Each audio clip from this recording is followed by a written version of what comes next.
Early talks on a Southern California water partnership flowing into the valley. Nearly $400 million in new state funding with no cost share required. And the Turlock Basin showing signs of a real turnaround. You're listening to the Sigma Weekly, your 10-minute briefing on California groundwater, brought to you by WaterOne.ai. I'm your AI host. 3 must-knows, then trends on FE authority and land repurposing. Let's start with the banking story. 4 groundwater sustainability agencies, Mid-Kaweah, Lower Tule River, Pixley, and Greater Kaweah, are in early feasibility discussions on a groundwater banking concept that could bring significant new water into the southern San Joaquin Valley. The idea: partner with State Water Project and Central Valley Project contractors, Southern California agencies are the key example being discussed, to receive surplus surface water during wet and average years, recharge it locally, and return a portion in dry years. The piece that makes this work for local growers is the leave behind, a negotiated volume of water that stays permanently in the subbasin. That's the direct benefit to Sigma compliance and to local water users. Here's the structural twist. The primary return mechanism to partners isn't groundwater recovery. It's surface water already held on the west side, described in the meeting as essentially trapped in San Luis Reservoir. Groundwater recovery is treated as an ultimate backstop, not the default. That limits the stress on local wells that has been a concern with banking elsewhere in Kern County. Speaking at the meeting, Aaron Fukuda was direct.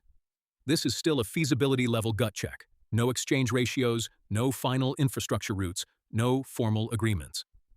But staff said potential volumes are larger than initially imagined, enough to keep studying.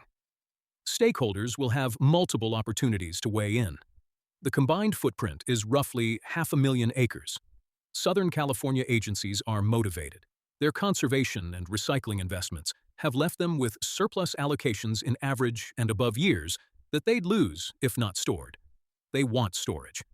This could be a match. Realistic timelines are likely a decade out at best.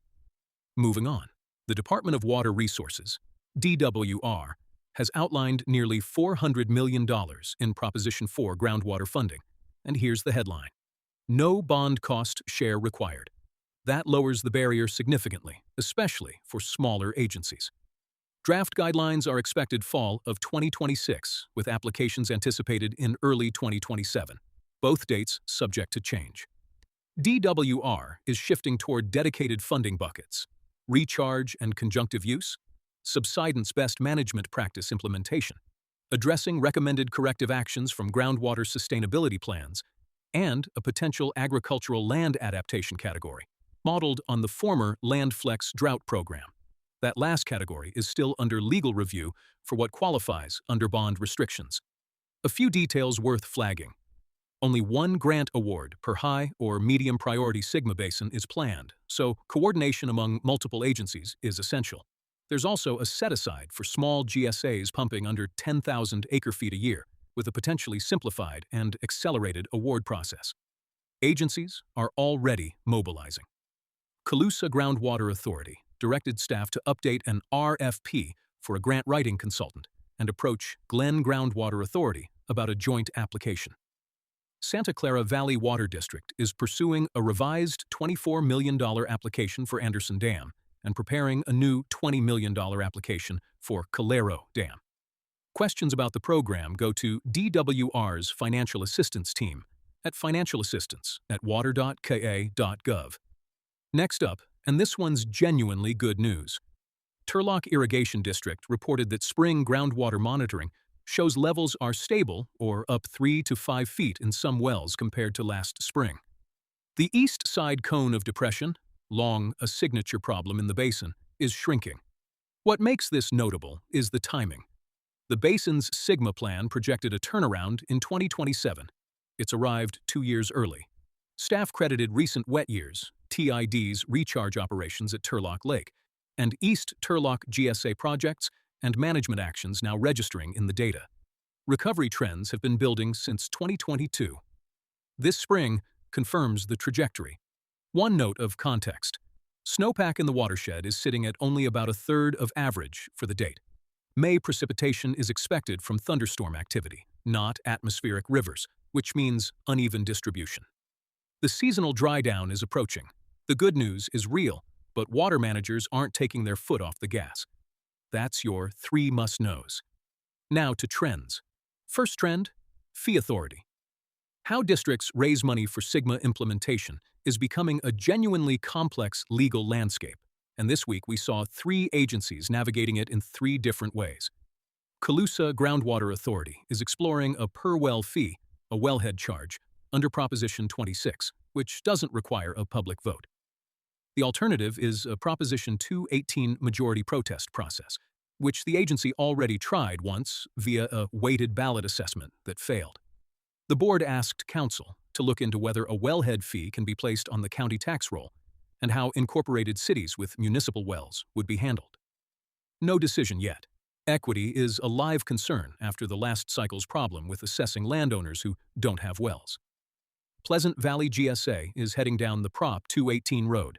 Staff is preparing an engineer's report that would establish a proposed extraction fee ceiling of about $50 per acre-foot.